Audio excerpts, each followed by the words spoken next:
The Ultimate High Flight: My Journey from the Moon to the Heart of God.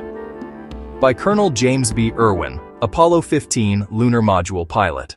My life, until the summer of 1971, was a testament to the verifiable and the measurable. I was, first and foremost, an engineer, a military man, and a scientist. I earned my degrees from the Naval Academy and the University of Michigan, focusing on aeronautical engineering.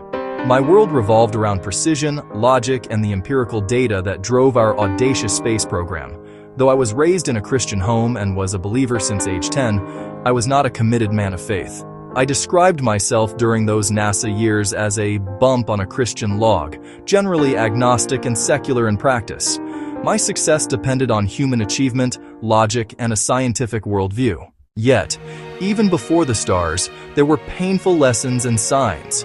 Before the Apollo program, a near-fatal test flight nearly claimed my life, leaving me with severe fractures and a concussion. My miraculous, complete recovery, cleared to fly again, was an event I later understood was divine protection, preparing me for a greater mission. This period, along with the humbling reality of a failed marriage that ended in divorce, served to break down the pride of my self-reliant heart. The mystical moment on the lunar surface. My life was fundamentally transformed during the Apollo 15 mission. I became the 8th human to walk on the surface of the moon, exploring Hadley Rill and the Apennine Mountains. It was not just the desolate landscape that struck me, but the view of home. As we moved farther away, the Earth diminished in size.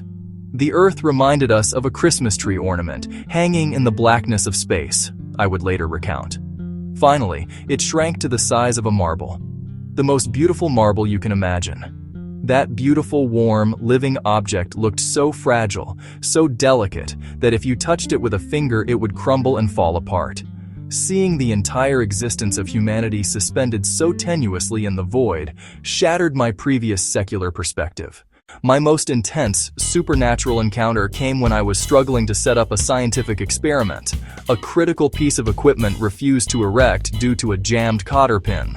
Frustrated and miles from help, I, the agnostic engineer, stopped and prayed, "God, I need your help right now."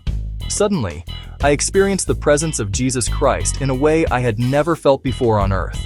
The Lord instantly showed me the solution to the problem, and the experiment erected before me like a little altar. I was so overwhelmed by the palpable presence of God's love and power that I involuntarily turned and looked over my shoulder, as if He were standing there. It was a profound, overwhelming mystical experience. The moment I knew God was not a hypothesis, but the ultimate reality, the source of all love and order.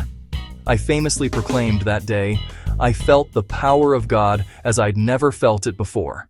The second calling, a servant to the Prince of Peace. My return to Earth marked the beginning of my new life. I rode through the ticker tape parade in New York, surrounded by adoring crowds, when God dropped a conviction into my heart. I was not a celebrity, but a servant. My mission had changed. Within a year of my return, I retired from NASA and the Air Force and founded the High Flight Foundation in 1972.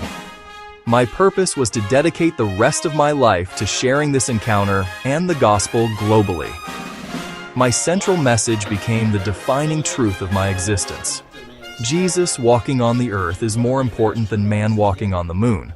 The grace-based gift of salvation was a profound relief after the performance-based demands of my military and space career.